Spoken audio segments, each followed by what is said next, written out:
Okay, now we're in the piggy room. I call it the piggy room, but it's the piggy room plus other things as you might hear in the background here.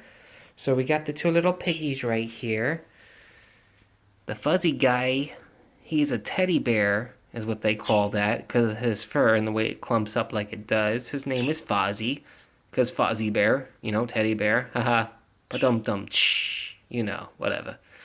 The other guy here, the one who's more brown more than he is anything else, he has got some white spots and stuff. His name is Dougie. He was paired up with a guy who was named Butters, who I brought in first, and he had so many underlying health issues. I knew he wasn't going to live very long.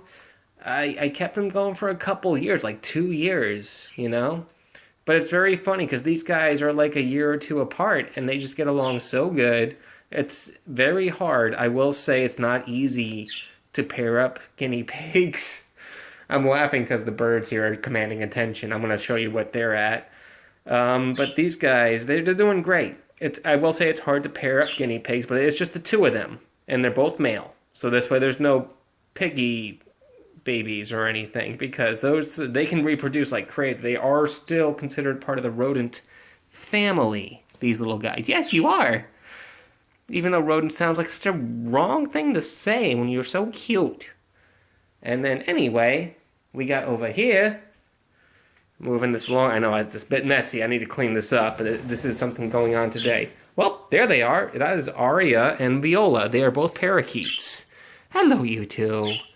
They're chirping like this because, again, they're not really used to a lot of noise. I keep it quiet in here for them. This is the room where things are nice and soft. There's a lot of just mess and things around right now because I'm reorganizing, but otherwise, they have this space, and then there's no roof to their thing. They fly around this room. This room is theirs to fly around in.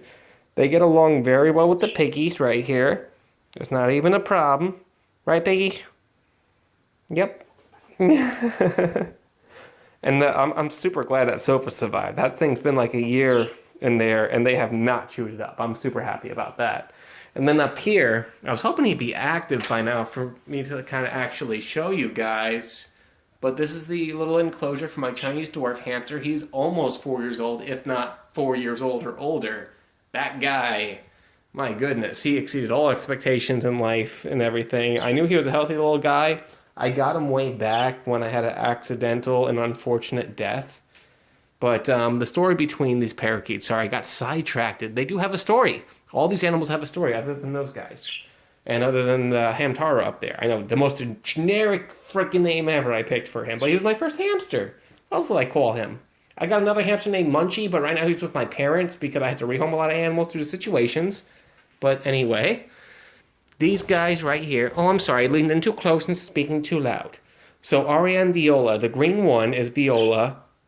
The blue one is Aria. Aria has a broken wing to the point where the vet's clipped to the point where she can never fly normally, like a parakeet should.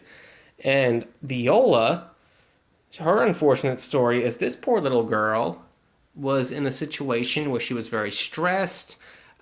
They meant the best. They really did. But, like, the way it sounds, they were too touchy-feely.